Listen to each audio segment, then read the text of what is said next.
Heu mirat mai els núvols i les formes que fan els núvols? De cocodril, d'elefant, de pilota gegant.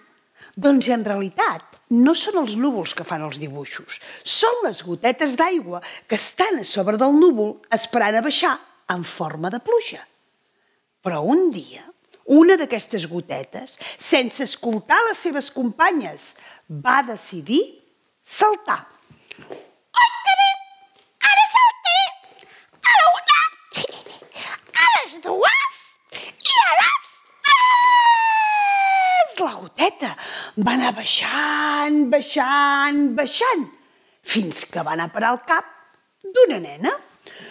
Oh!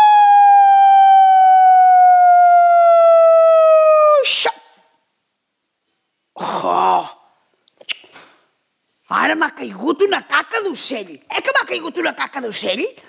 Ah, no, que m'ha caigut una goteta. Però d'on ha caigut si avui no plou? Quan la nena va veure que la goteta parlava, es van fer molt amigues.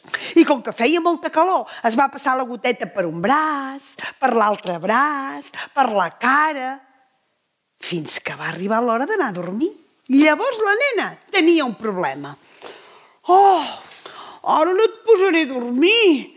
Si et poso dins el llit, em mullaràs el llit, es pensaran que m'he fet el pipí i això sí que no. A la tauleta em mullaràs el llibre. On et puc... Ei, ja ho tinc, el vidre de la meva finestra. Bona nit, goteta. La nena i la goteta van quedar ben adormides. L'endemà, la nena de bon matí es va despertar, es va vestir ràpidament, va agafar el llibre i se'n va anar a l'escola.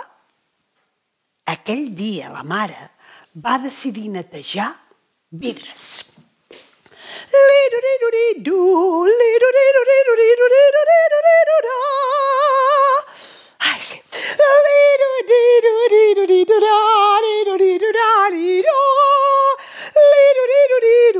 De cop, la goteta es va trobar dins d'un drap donant voltes. Ai, ai, que em mareixo! On soc? Fins que el drap la va xuclar. Llavors la mare va agafar el drap i el va anar a escórrer. La goteta, de cop, es va trobar dins d'una galleda, sense saber com en sortir-se'n. Ei, què hi faig jo aquí dins? I qui és aquesta senyora? Jo vull tornar al meu núvol. Quan la mare va haver netejat tots els vidres, va agafar l'aigua bruta i la va anar a llançar al vàter. I va tirar de la cadena. La goteta va començar a donar voltes i voltes i voltes fins que va desaparèixer. Llavors va anar a parar en un lloc que estava molt fosc, brut i feia molta pudor. Va anar a parar a les clavegueres. La goteta tenia por. Ui, a mi això no fa cap gràcia, Vull tornar al meu núvol. Per allà passava una rata molt grossa que tenia molta set. Hola, goteta, vine cap aquí que et lleparé. No em llepis, que si em llepes desapareixeré. La goteta corria, la rata al darrere, fins que la goteta va trobar una reixa i es va poder escapar. La rata hi va quedar ben enganxada. Ara la goteta ja no estava a les clavegueres. Ara estava en un lloc que ja es veia la llum del sol. No estava gaire més net, però no feia tanta pudor. Estava al riu. La goteta plorava.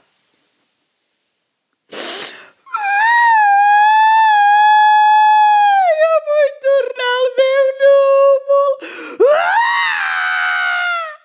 Per allà passava un peix, que va sentir com la goteta plorava.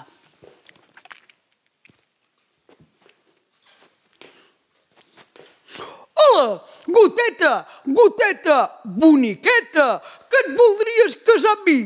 Què dius? que m'he equivocat de compte. Doncs, Goteta, per què plores? Ah, vols tornar al teu núvol? Ui, el teu núvol no t'hi puc portar. Però si vens amb mi, et puc portar a un lloc que està ple de gotetes. La Goteta va pujar a la punta de la boca del peix i nedant, van anar a parar a un lloc que hi havia molta aigua. Van anar a parar al mar. Allà estava ple de gotetes salades. Ui, vas tornar al teu núvol, crida al sol, crida al sol.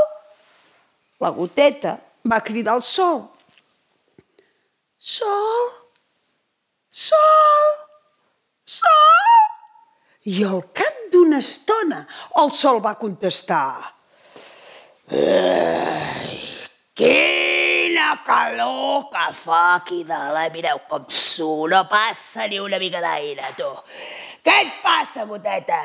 Ara vols tornar al teu núvol? Doncs ara et quedes aquí, com tu de no escoltar les teves companyes i no m'atabalis que tinc molta calor. Onda, quina oloreta! Au, vinga, Goteta, va. No ploris més, que no m'agrada veure plorar. Vinga, puja a la meva mà, fes un saltironet. I molt a poc et tornaré al teu núvol. Que bé! Ja sóc a casa! Gràcies, sol!